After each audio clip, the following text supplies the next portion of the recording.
Hey, what's up guys, Lord Sunder here. As you're probably aware of by now, I've been playing Deepwoken a lot recently, and people have been asking me a lot of questions about whether the game lives up to the hype, how hard is the combat, and stuff like that. In this video, I want to address one specific question which I get a lot. So I've been asked by many people on what they can do to prepare for Deepwoken and potentially get better at the combat. While it's pretty hard to find one conclusive answer, I definitely know what you shouldn't be doing, and that is playing Deepwoken for 10 hours a day thinking it's gonna make you be better at the game. So Deepwoken 2 is sort of like an ironic remake of Deepwoken's combat system. It's not the worst system on its own, it works and it gets the job done, but the problem I have is that the skills that you learn from this game are not going to transfer over to Deepwoken like a lot of people think that they are. The owner of the game, Monkey Mode, has a special place in my heart because Deepwoken was where I first started making my videos. The first video that I did that got any traction was my Deepwoken Fort Merit guide.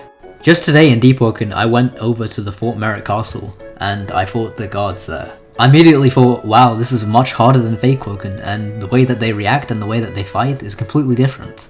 And I went back over to Deepwoken to see if I could notice any difference, and it was huge! I got into Deepwoken and I started to think like I was using Deepwoken's combat, and I immediately started dying to the guards because it's really that different. It's not like I have skill issue and I'm just bad at the game, or Deepwoken's combat is easier than Deepwoken's, because that's not the case. I managed to do this mission with just fists and with no spells and talents in Deepwoken. The problem that I had was that the combat system in the two games are fundamentally different. The mind games that you have to play in Deepwoken in order to actually beat an enemy is completely different from the one that you have to play in Deepwoken. And if you go into Deepwoken thinking that you're going to trick someone by using the same strategies that you use on NPCs or players in Deepwoken, it's not going to work. A lot of people think that Deepwoken's combat is just a faster version of Deepwoken and Deepwoken's combat is just clunky, but it's got nothing to do with that at all. Like, the combats are completely different. It doesn't matter if it was clunky or sped up, like, it's literally nothing similar at all. Off the top of my head, I can think of 4 separate futures in the combat that is completely inaccurate in Deepwoken. When I got into Deepwoken, I started to parry as if I was playing Deepwoken, and that reaction time sort of fucked me up, and I was losing to NPCs that Sly Kage and Revolver Ags were beating, and I was like, what the hell is happening? I'm not this bad at games. I realized, okay, I'm literally parrying at the time interval that I would parry in Deepwoken, and I started to copy them, and I was parrying every hit. These are bad habits that you're going to learn if you play this game too often. As well as that, the way in which you actually win a trade in Deepwoken and Deepwoken is completely different, because there are different mechanics in Deepwoken compared to Deepwoken. Not everything is the same, it's not just a different version of the same thing. Like, I need to tell you guys that the combats are different if that isn't obvious by now.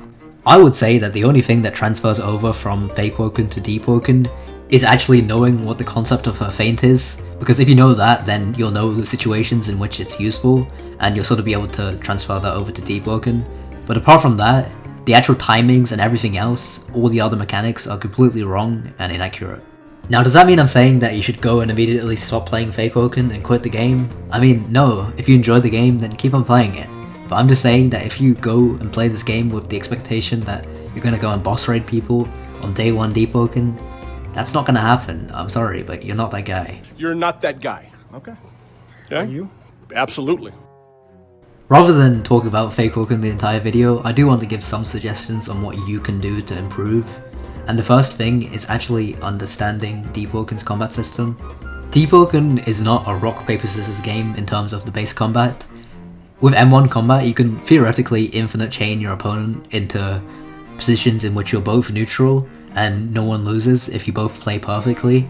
Now, what this means for you as someone who wants to prepare for the game is to learn situations in which you're forced to not fuck up and there's like high stress around you, and you're still able to get down your reaction times and your parrying times perfectly. The way that I suggest doing something like this is to maybe play Dark Souls or Sekiro, and just get used to memorizing attack patterns, like knowing what moves a boss is going to use at a specific time and how to react to those moves. That's going to be pretty important in Deepwoken. You should know that in PvP, if a player feints, this is what you have to do. If a player parries, this is what you have to do. And you have to be able to consistently recreate that in situations in which your heart is beating and all of your progress is on the line. And that's what Deepwoken is about. It's a hardcore game with high stakes and a really hard fighting mechanic system. I will say that the one thing that sort of annoyed me about Deepwoken's combat system is the over-reliance on the movement system. Like, if you just dash through your enemy's block, then you can cheese them. And in Deepwoken, while the movement system is important, it's important for other reasons, and you're not going to be able to use it to cheese your enemies. It's going to be like a skill-based thing. So pretty much the two suggestions that I recommend to you to prepare for Deepwoken is to nail down your reaction times, and to make sure that you can react in high stress situations, because that's when you're most likely to mess up, and that's the most important situations in the game. When people play Deepwoken, they sort of forget that they're meant to be playing a recreation of a roguelike game. In Deepwoken, you can't play stupidly aggressive like that, because your enemy is going to punish you for it and you're going to die, and you're not just going to respawn with a "you died" thing on your screen. There's actually going to be consequences for dying. So you've got to be playing pretty safe. You can play aggressive. Yeah, Deepwoken is a pretty aggressive, fast-paced game, but that doesn't mean you play stupid like some people do in Deepwoken. I sort of understand why, in a way, there are 240 people online in Deepwoken 2 right now, but at the same time, the reasons why most people are online is not because the game is fun, but because they think they're going to be much better at the game. And please don't trick yourself into thinking that. There are better uses of your time. I hope this video enlightened you. Hope to see you in Deepwoken very soon. I will see you in the next video as well. Have a good one.